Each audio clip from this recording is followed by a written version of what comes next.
Hello, everyone.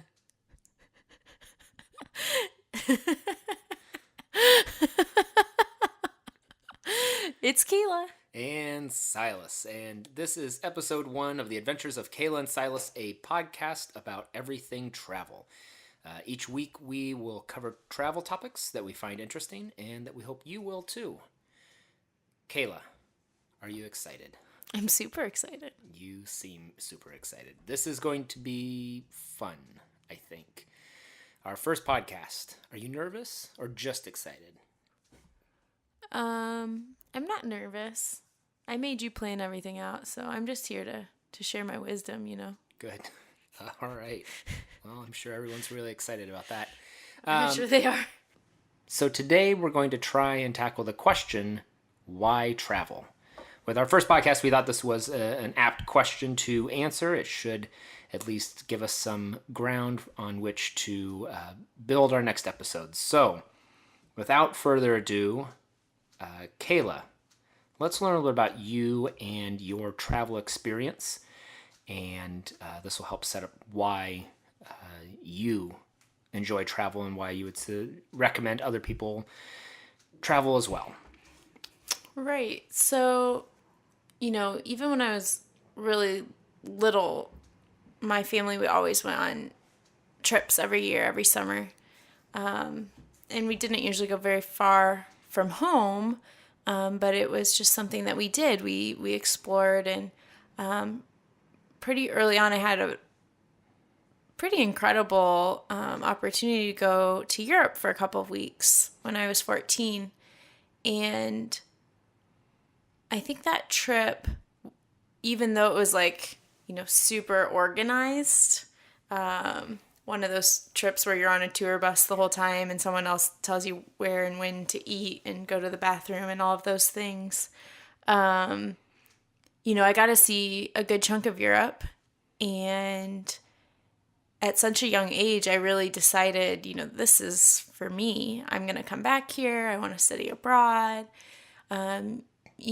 I made those decisions pretty early on, and I haven't really looked back. I mean, I did then go on to study abroad and have traveled, quite a bit for someone with a full-time job here at home. But the heart of it, I think, really comes back to that opportunity when I was so young to do such a cool trip. And it was all organized through the Girl Scouts. So it was one of those things that I don't think most everyone gets to do. I don't think the Girl Scouts do that for all of the Girl Scout troops. I don't know. I don't think it's a thing. Wasn't a Girl Scout. Well, I was, and I got to go to Europe, so. Well, I just want to. I think that it was you made a very interesting comment though, talking about your family vacations growing up, because I don't know that is not having children. It's not something that we've talked about family vacation wise. I know that travel is definitely in our future, but that idea of the family vacation, that seems like something that may be going away, but. I don't know. If you're listening to this and you know that family vacations still are a big thing, let us know. But I'd be interested to see if it is going away or if it's continuing as a thing.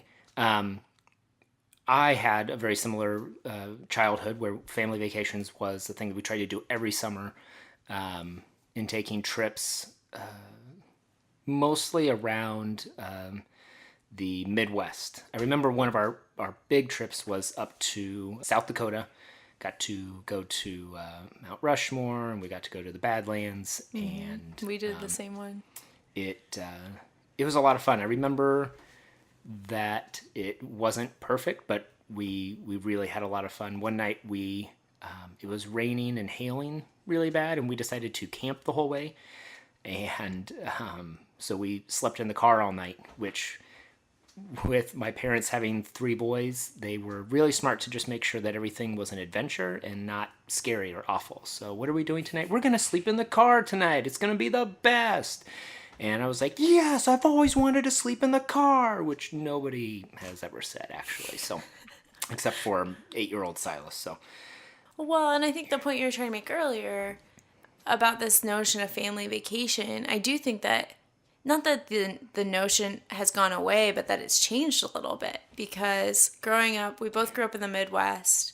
You know, you go see Mount Rushmore, it's a national park. The Badlands are close by. There are all these really cool things to do if you travel that direction.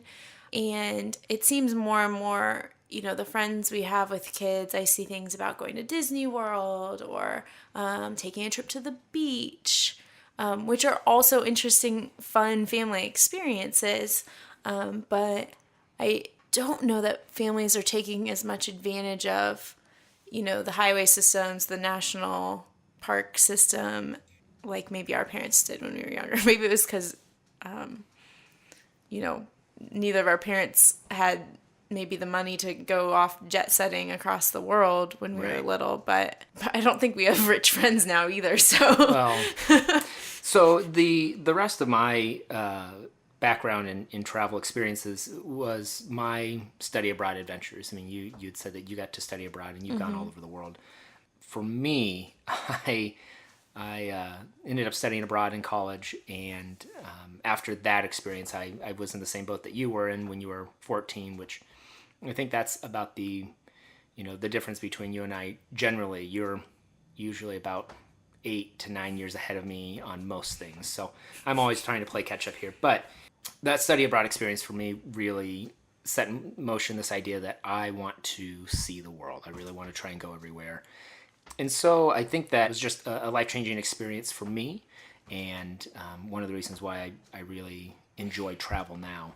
I think both of us consider a lot of our time abroad to have been life-changing, but I also don't feel like there's this exact aha moment. Like it's not this magical thing that happens where like the sky opens up and you're like, woo, traveling is perfect, or like, no, this is something I need to do for the rest of my life.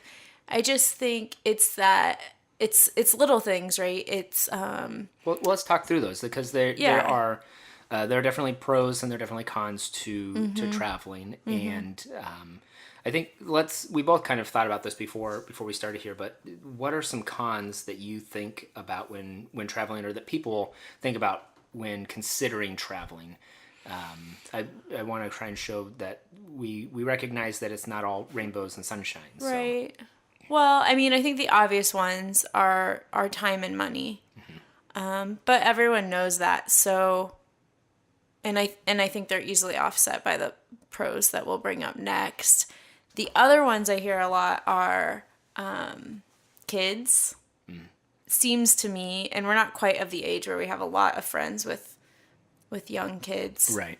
But it seems that is an easy excuse not to travel. Sure. But every time... It's also easy for us to say it's an excuse without kids. Yeah, but... we don't have kids, so... forgive us, parents. We'll see what song we're singing in a few years. But every time we fly, we see families traveling with kids and making it happen. And oh yeah, both good and bad examples of that from our most recent trip.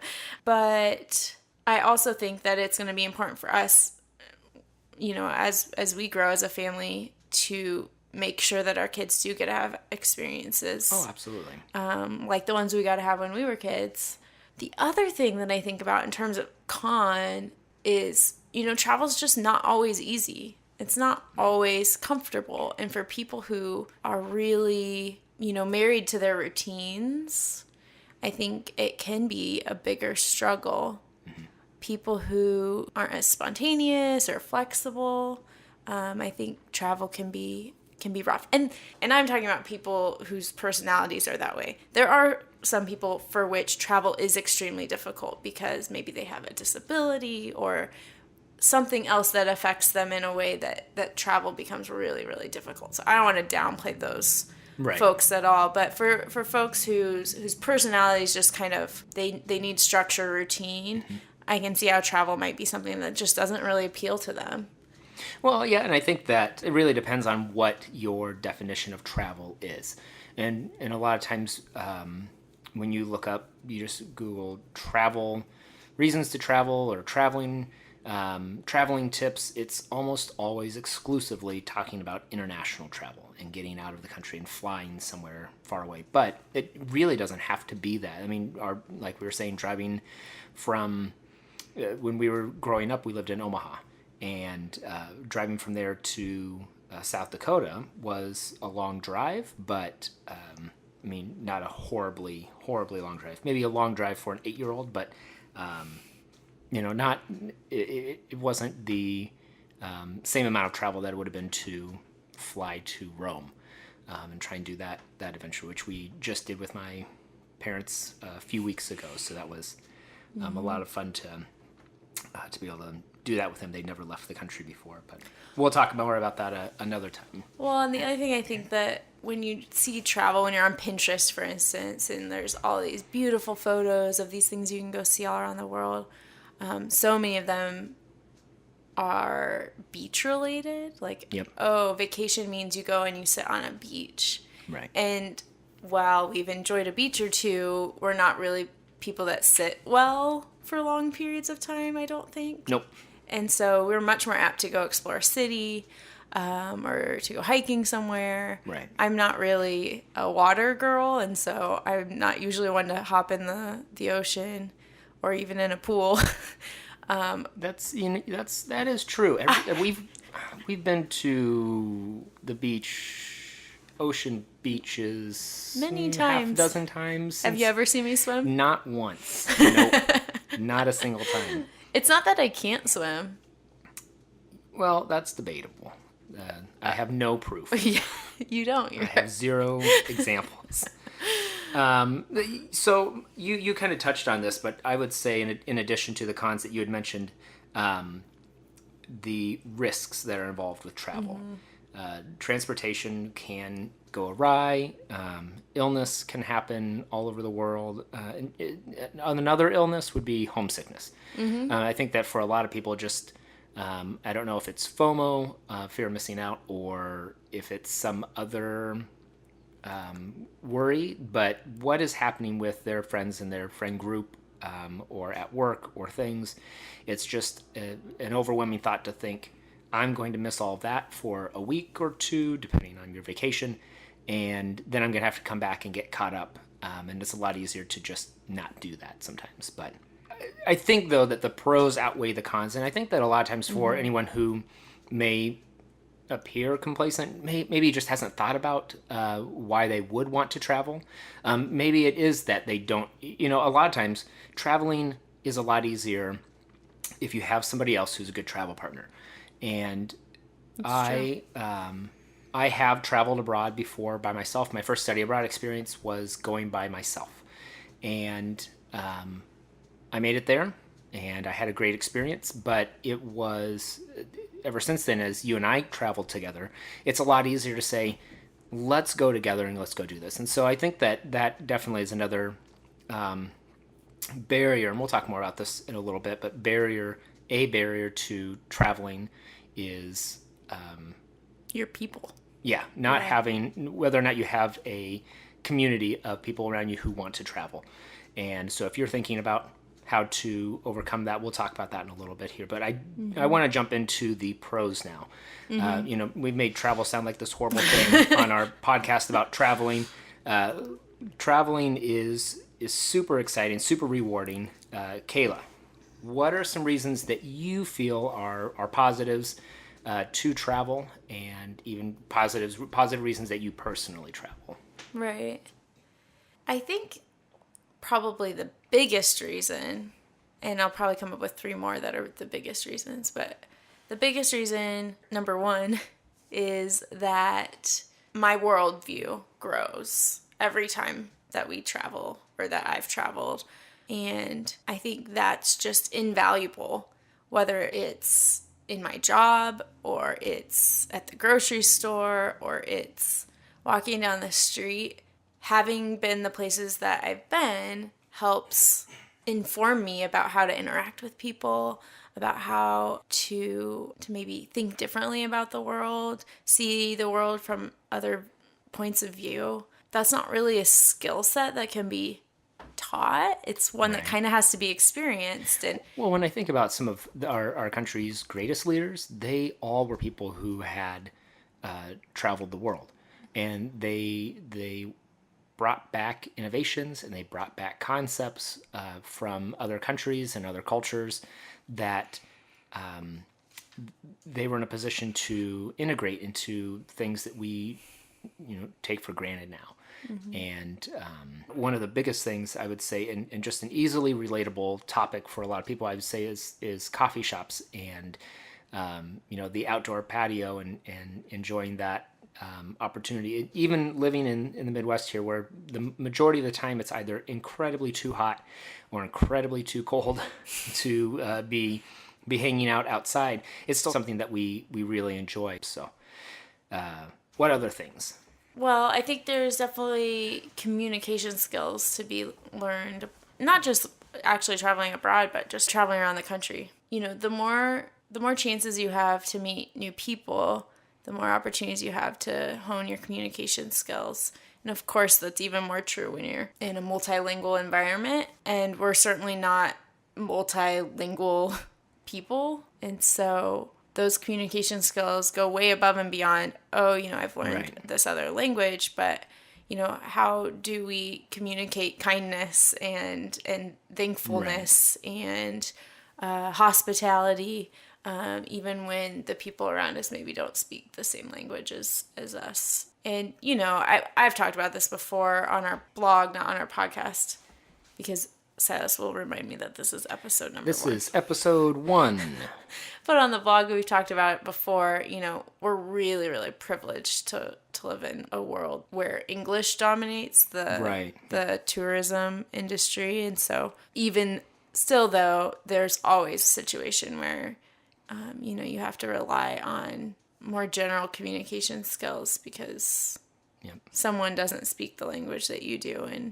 And so that's another thing that I think has really grown for me. The first trip I took abroad to Europe, didn't learn a ton. Please, thank you, hello, goodbye, maybe, Sure. in the countries that we visited, in the respective languages of the countries that we visited. But on follow-up trips, I've made more of an effort to learn even more of the language of the country that I was visiting, in particular Germany, where I study abroad. And linguists have more to say on this, I'm sure, but the more you can connect with a language, the more you can connect with the people. That's been really an interesting journey for me as well, to learn more about language. It's just something that I'm interested in, but we live increasingly in a world that's global, and so I think the more that you can communicate, even bilingually or multilingually, Yeah. that's just a huge benefit. And so for anyone out there today thinking, gosh, I should go abroad and learn another language, Right. the best way to learn another language is going to be to go abroad. Yeah. It's not that easy to learn in a classroom where all the other students speak the same language as you. Mm-hmm. If you really want to learn another language, then you have to go to a classroom where not everyone speaks the same language as you, and so that learned language is the one that you share.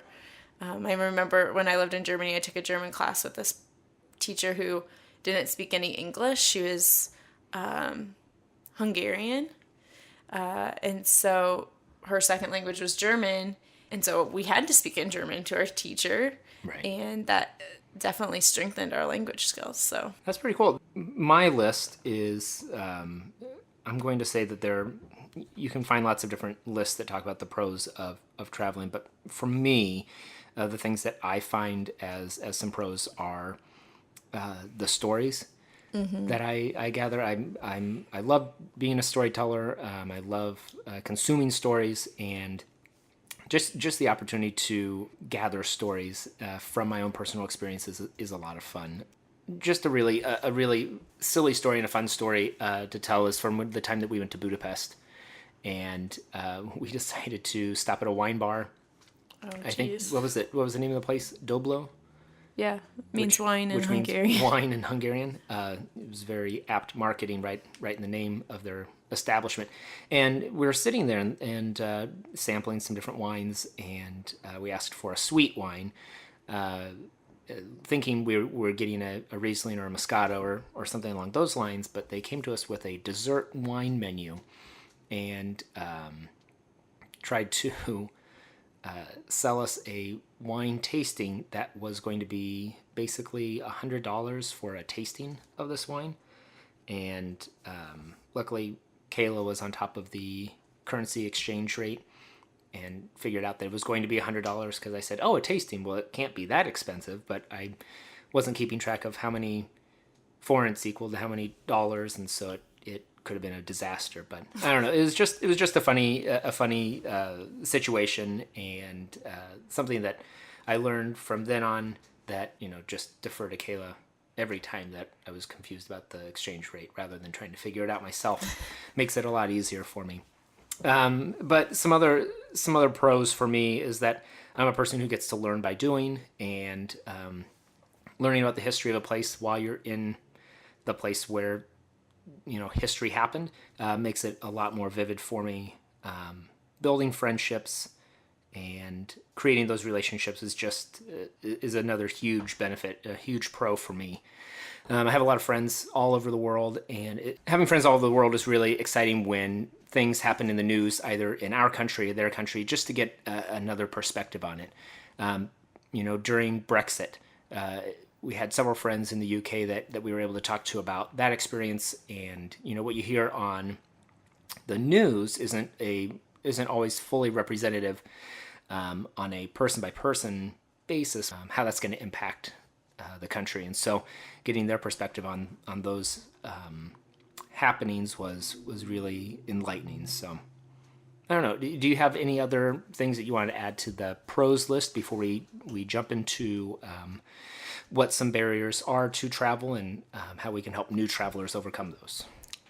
Well, I think the one other thing I would definitely add, and maybe it's implicit, but is that, traveling's fun. It's exciting. Maybe for people who are super risk averse or those routinized folks, Sure. It wouldn't feel that fun. But for us, we really enjoy traveling. We like seeing new things. You love coming around the corner to a square and seeing the big, beautiful church in front of you, or reaching the top of a hillside where you finally get to see the view of the whole city underneath you or whatever. Right. Those aren't moments that you have in your hometown. They just aren't. You've already seen everything there is to see.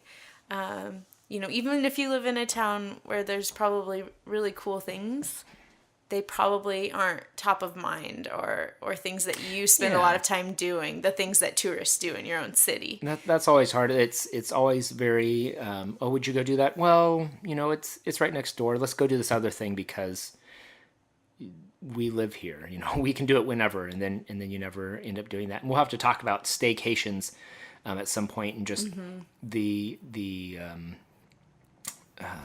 like the value of exploring your own space. Yeah, exactly. Yeah, but I think second to this idea of growing my worldview is just the idea that travel is exciting, that we get to see new things, that we get to meet new people, right. Have new experiences, and a lot of times if you just stay put, you don't get to have those experiences. You won't meet as many new people if you stay put. Or have as many new experiences, and you certainly won't see some of the things that we get to see when we finally, jump on a plane or hop in our car. So, I think, that's probably actually the number one reason most people travel is that excitement factor or the fun factor. Yeah. Yep. Absolutely. I also found this article. I just want to share some of these things quickly. 11 reasons why travel makes you a happier person. Huffington Post wrote this. Do I agree with everything on here? Ish, more or less. They're very general statements, but I think that it definitely gives you something to think about when considering why travel might be an exciting option for you. You find self-confidence by dealing with the unexpected. Two, happiness is infectious. When locals are happy, smiling, and friendly, it has an immediate knock-on effect. So I think that there's something to be said about that. Being around happy people, is that always something that's going to happen when you're traveling? Not necessarily, but definitely something that can happen. Being away makes you appreciate family and home. You make new friends. We got to talk a lot about that. Detox from social media. Yes and no. Depends where you go. Depends on where you go. Depends on what you're doing. Getting some you time. Absolutely. I think that there's a lot of times when we will travel somewhere. We get to say, oh my gosh, we had some time to actually relax. I mean, we will try and relax in the evenings, but our minds are always going and thinking about, gosh, we have this other project. We need to work on this. We have this coming up in a few months. We're going here. We're going there. So we're always thinking ahead. I watch both of us do this in the evenings. And so on vacation or when we're traveling, that isn't what we're doing. We're just thinking, wow, we're here in this city, or we're here in this country, or we're here in this wherever, in this national park, and we're just exploring right now. So education. Yes, you get to learn new things. When you see new things, you learn new things. Get a vitamin D boost. This is debatable. Depends where you go. Depends on where you go. You're more interesting. This is, I think, I didn't think about that. very dependent on who you are and what you've done, and who your friends are, maybe. And who your friends are, exactly. If you have boring friends, this could really work for you. Not necessarily. If your friends are boring and aren't excited about travel, then you going somewhere makes you less interesting. So that I don't know how I feel about that. I thought of it the other way around. Well, you're having a positive streak. I don't know what to say. New experiences give us moments to remember. I agree with that. And the effects of traveling aren't just short term. Aside from making you happier in the short term, traveling can make you a much more content, happy, and relaxed person in the long run. So there's that. Some things to ponder. And we will try and include a link to this article in the notes section. So I like the point it made about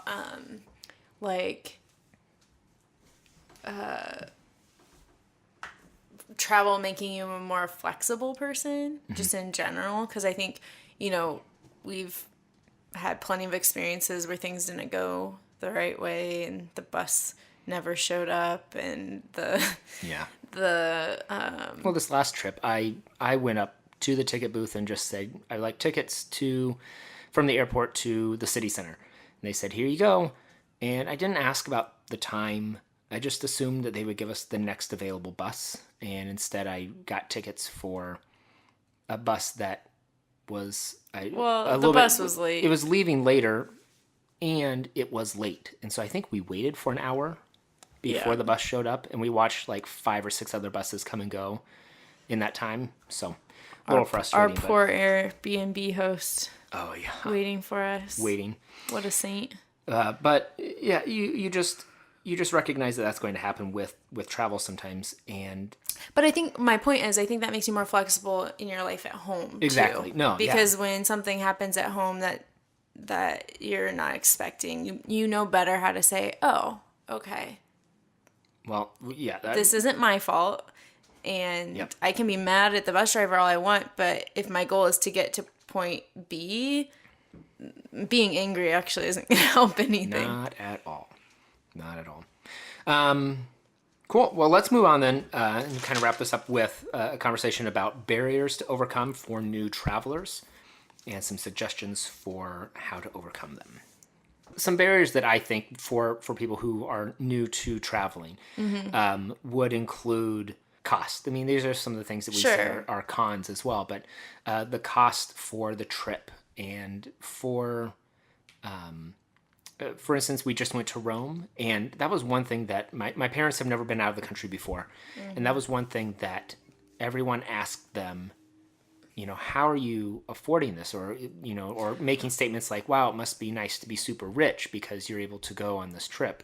When alluding to that. alluding, Yeah. well, some people were more straightforward than others, I think. But the fact of the matter is that it isn't always very expensive, and there are ways to one, make it affordable, or two, to find trips that are affordable. I think that there are several trips that we could take that would break the bank, but we just choose not to do those. Right. Well, there's not pros and cons. There's lots of considerations, right? So if money's an issue, first of all, you can scale way back. We can talk about things like camping or couch surfing or,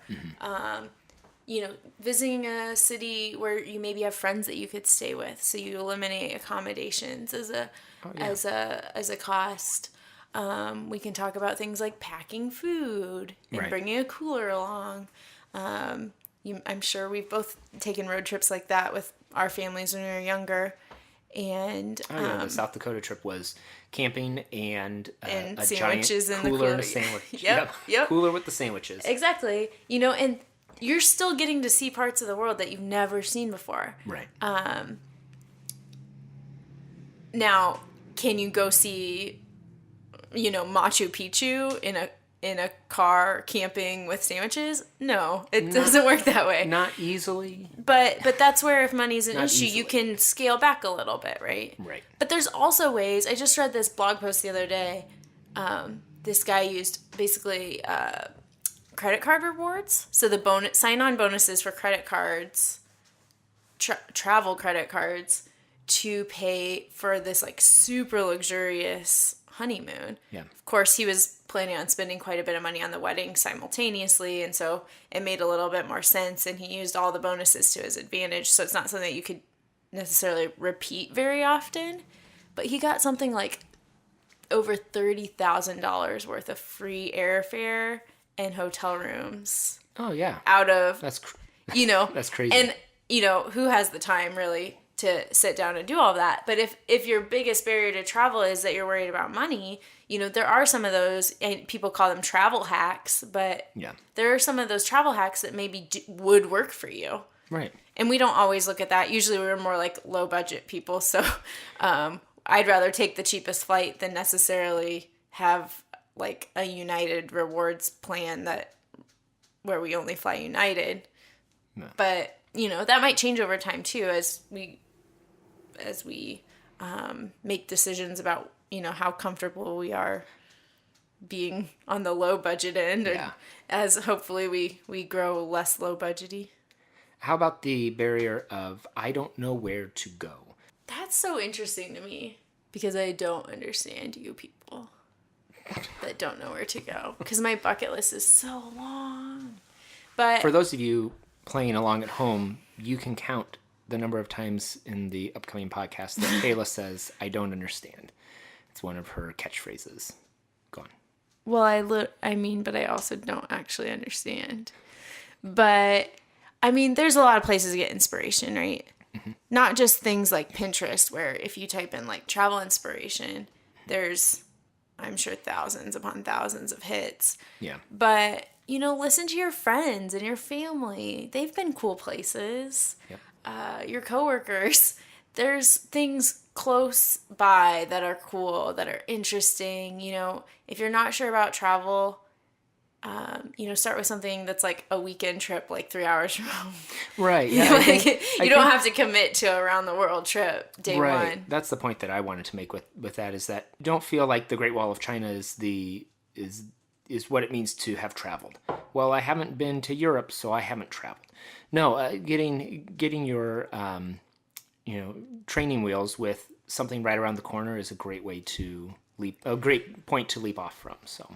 Well, and if your one bucket list item is something that's really far away and feels kind of unattainable, like let's say the Great Wall of China, I don't know Chinese, I'm not very familiar with Asian culture, I don't want to get on a plane for 20 hours straight. There's lots of barriers to going to China for your first trip abroad. Right, yes. Visas.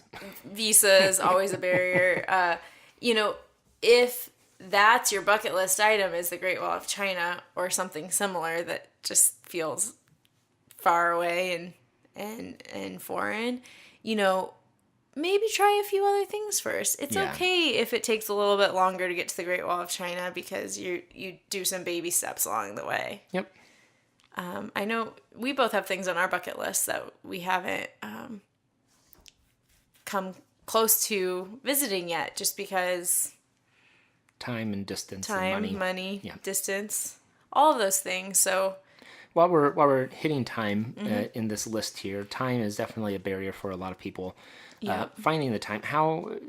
What are some suggestions that you have for new travelers on making time for travel? It's definitely, I don't think it's finding time as much as it's making time. Right, because there's always an excuse for your time. I mean, we've had busy weekends since the year started. This is probably our first weekend that we kind of had nothing on our to-do list. And look, we started a podcast. So, you know, for some people, even if you're not traveling, you're constantly finding something. Oh, this weekend we've got that softball tournament, or next weekend we're doing this family picnic, or whatever. There's always things to do, and you always are gonna sacrifice something to go do something else.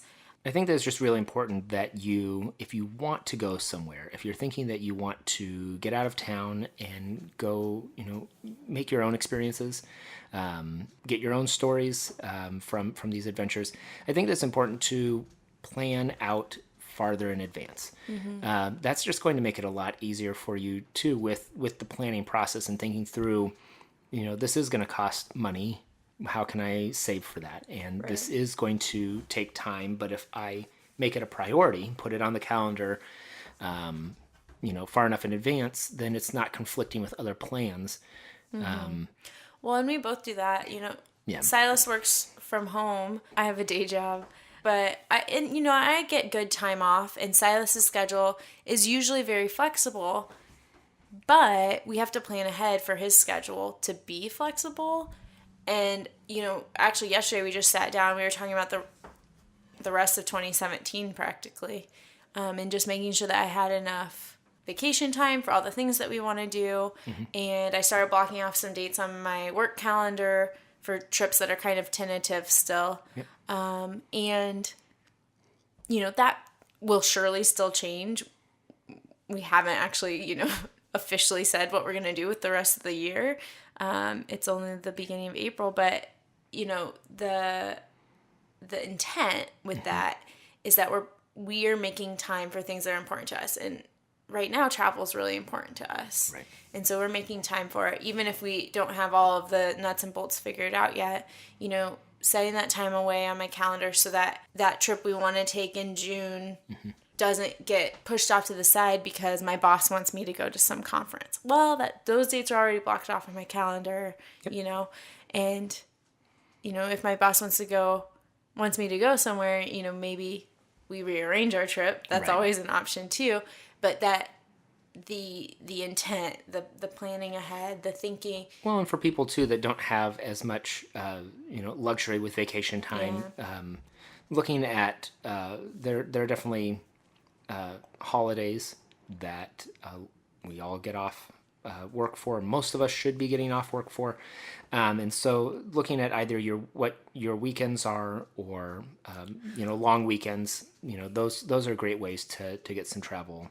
Well, and for people who are in, you know, like the food service industry, retail industry, where you maybe don't really get a lot of time off over the holidays or weekends, you know where you work. You know when it's busy, when it's not busy. Right. So, and we've both done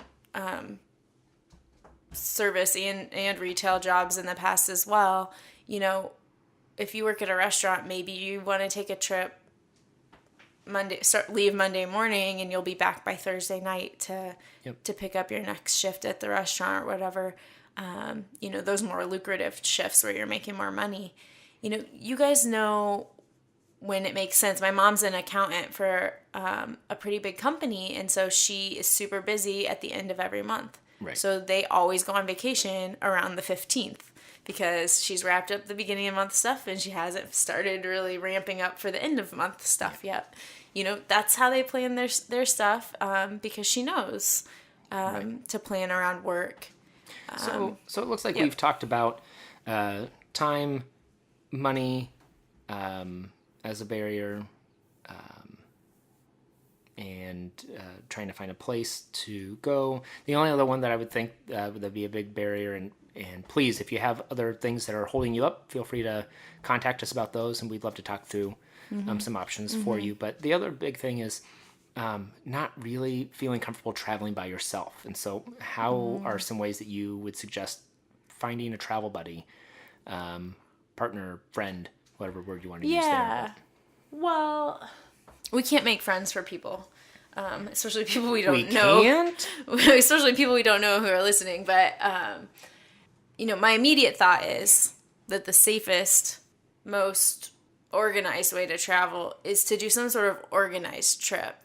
So there are companies all around the world that do organized trips. Sure. If you want to go see the Great Wall of China, I'm sure there's someone who will pick you up from the airport in Beijing and take you to the Great Wall of China, and I'm sure many other things along the way. Usually more expensive.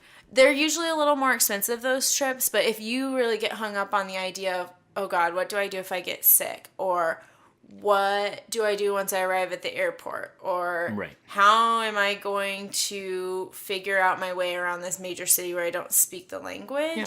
Organized trips are a really nice kind of entry level introduction to travel. My first trip, I talked about going with the Girl Scouts to Europe when I was 14.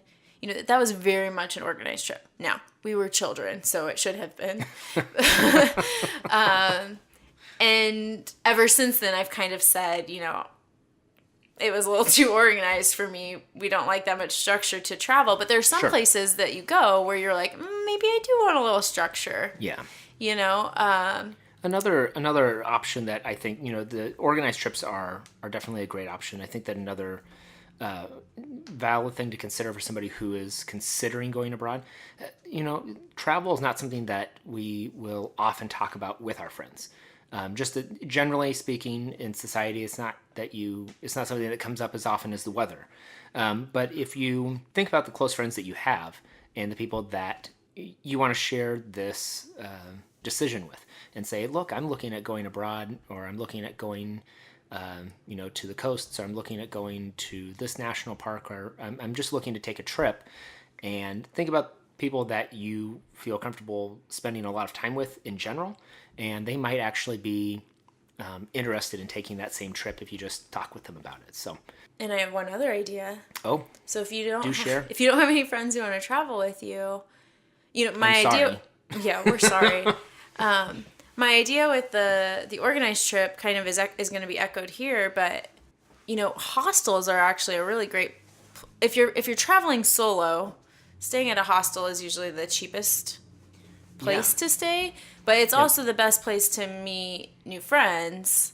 So I know every time I've stayed at hostels, especially by myself, there's always someone else around who's by themselves looking to hang out. A lot of hostels have bars in them and community spaces where you can hang out or cook or get breakfast. And organized events sometimes too. Like, we're going to go do a pub crawl, or we're going to go do this, we're going to go do that. So they're set up to help you make friends. Yes. Yep. So while you might not really have that safety net of, traveling with your husband who is going to take care of you when you get food poisoning, there is certainly that sense of social safety net when you're staying at a hostel, because there's a lot of other people around who are looking at traveling the same way as you are. And I'm not using hostel in the, you don't have to go do 2 months in South America to stay at a hostel. I'm saying, you could go to Chicago and stay at a hostel for 3 nights. It doesn't have to be a big deal. And usually there you're paying just for a bed. So, you can upgrade oftentimes to private rooms as well and maintain the social atmosphere. But certainly staying in those 12 bunk dorm rooms you will make friends quickly, I'm sure. Yes, you will. Well, I think that we've had a great conversation about answering and trying to answer the question, why travel? We will be back next week to discuss more topics With episode number 2. with episode number 2. So each week we'll ask that you leave any questions you have in the comment section below, or feel free to connect with us on social media. You can find those links somewhere around this podcast. We also ask that you, if you have any questions about travel or you're looking to learn more, feel free to check us out at kaylaandsilas.com. There we post weekly about all topics travel. Once again, we're Kayla and Silas wishing you luck with your upcoming adventures.